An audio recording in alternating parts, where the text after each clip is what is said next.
Every morning, millions of older adults wake up, swing their legs over the edge of the bed, and hesitate. You know that exact moment. You look at the floor, you brace yourself, and you prepare for the familiar ache as your feet touch the ground and your knees bear your weight. They feel stiff, fragile, and perhaps they grind or pop, making you feel as though your joints have aged a decade overnight. Many of my patients over 60 accept this as an unavoidable reality of getting older. But from a medical standpoint, this morning stiffness is not a life sentence. It is simply a physiological signal. What you are experiencing is deeply tied to a fascinating scientific property of your joint fluid known as thixotropy. Unlike your muscles, your knee cartilage has no direct blood supply. It is entirely avascular. It survives solely by absorbing nutrients from the synovial fluid surrounding it.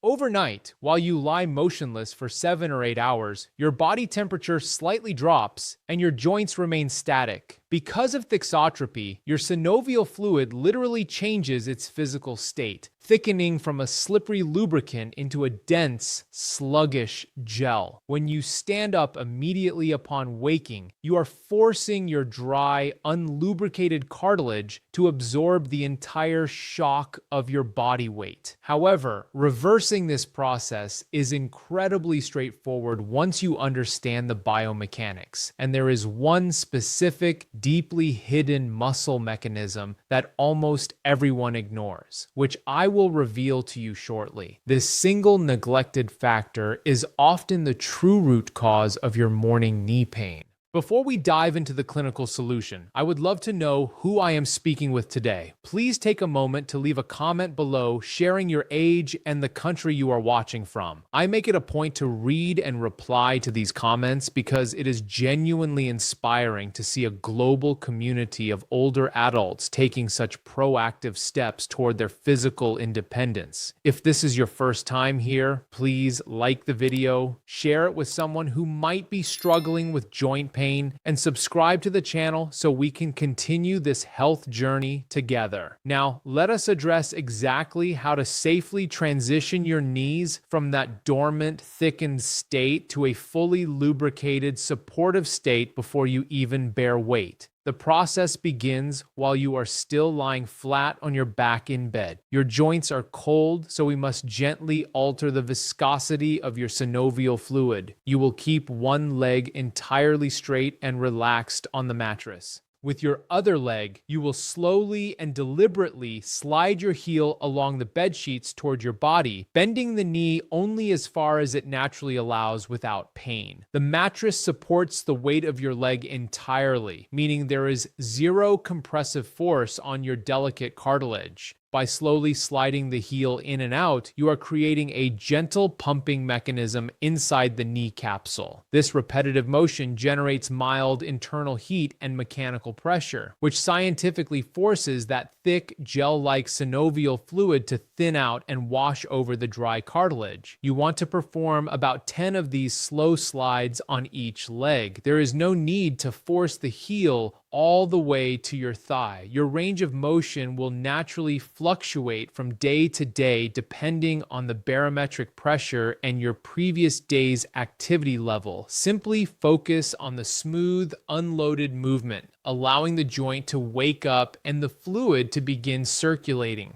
Once the fluid is moving, we must address the neurological disconnect that happens while you sleep. Your quadriceps, the massive muscle group on the front of your thigh, acts as the primary shock absorber for your knee. When you sleep, the neurological signals to this muscle quiet down drastically. If you stand up before turning the muscle back on, the bones and cartilage of your knee take the full brunt of gravity. To safely re-establish this brain-to-muscle connection, you will remain lying on your back with your legs straight. You will then intentionally push the back of your knee firmly down into the mattress. As you do this, you will feel the muscles on the front of your thigh become dense and rigid. You are going to hold that firm contraction for 5 seconds while breathing normally, and then completely let it go. In clinical terms, this is called an isometric contraction. It is incredibly safe and highly effective, especially for those with osteoarthritis or knee replacements, because the muscle contracts forcefully while the joint itself does not move at all. There is no friction, no grinding, and no shearing force inside the knee. By repeating this isometric squeeze 10 times on each leg, you are sending a massive wave of neurological signals from your brain to your quadriceps, effectively commanding the muscle to wake up and prepare for the day's load.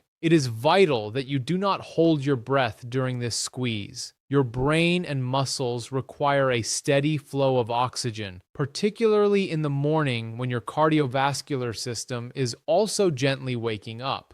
With the joint lubricated and the primary muscles neurologically awake, you can now safely transition to sitting on the edge of your bed with your feet resting flat on the floor. Now we want to build functional strength under a very light load. Sitting up tall, you will slowly straighten one leg out in front of you until the knee is fully extended, pointing your toes slightly upward. The most critical moment of this movement happens at the very top.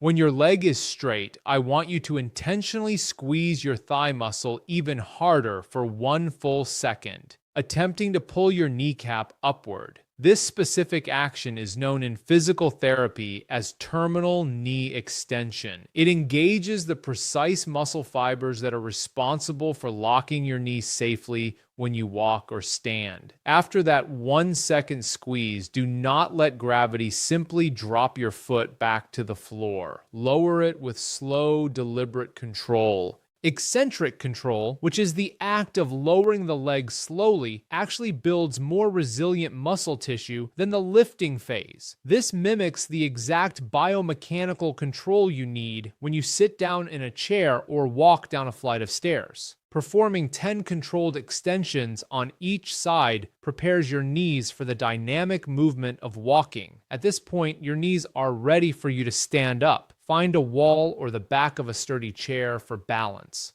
Place your feet close together, bend your knees just a few inches, and rest your hands lightly on your kneecaps.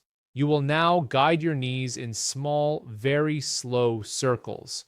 This is not a squat. It is a subtle, rotational glide. Because your knee is not a simple hinge, but rather a complex joint that slightly rotates as it bends, these gentle circles compress and release the cartilage from multiple different angles, ensuring the synovial fluid reaches every millimeter of the joint surface. Do 10 small circles in one direction and 10 in the other. If you feel a slight click or stiff spot, do not panic and do not rush through it. Slow down and gently navigate that specific area, as that is precisely where the cartilage is thirstiest for lubrication. Now we reach the most profound part of this routine, addressing the mystery I mentioned earlier. The single most common cause of knee pain in older adults is not just generalized wear and tear. It is an issue of patellar tracking caused by the atrophy of a very specific muscle called the vastus medialis obliquus. This is the teardrop-shaped muscle located on the inner side of your thigh, just above the kneecap. As we age, this inner muscle weakens much faster than the larger outer thigh muscles. Consequently, every time you take a step, the stronger outer muscles pull your kneecap slightly off-center, causing it to grind against the underlying bone. To correct this, you must isolate and strengthen that inner teardrop muscle. Stand with your back flat against a wall, your feet shoulder-width apart and about a foot away from the baseboard. Slowly slide your back down the wall, but stop when your knees are bent at a very shallow 30-degree angle. This is barely a squat at all. The clinical reason for this shallow angle is that the vastus medialis obliques is maximally engaged during the first 30 degrees of knee flexion. If you slide down further into a deep squat, the larger thigh muscles take over and the inner teardrop muscle goes back to sleep. Hold this shallow, active position for 10 seconds, pressing your back into the wall and focusing your mental energy on squeezing that inner knee area. It is entirely normal for your legs to tremble slightly. That is merely the nervous system recruiting dormant muscle fibers. Perform 5 of these 10-second holds. Finally, to solidify everything you have just done, you must hydrate the system. Remember that your cartilage relies on fluid. After a full night's sleep, your entire body is systemically dehydrated, meaning your blood volume is slightly lower and your joint fluids are concentrated.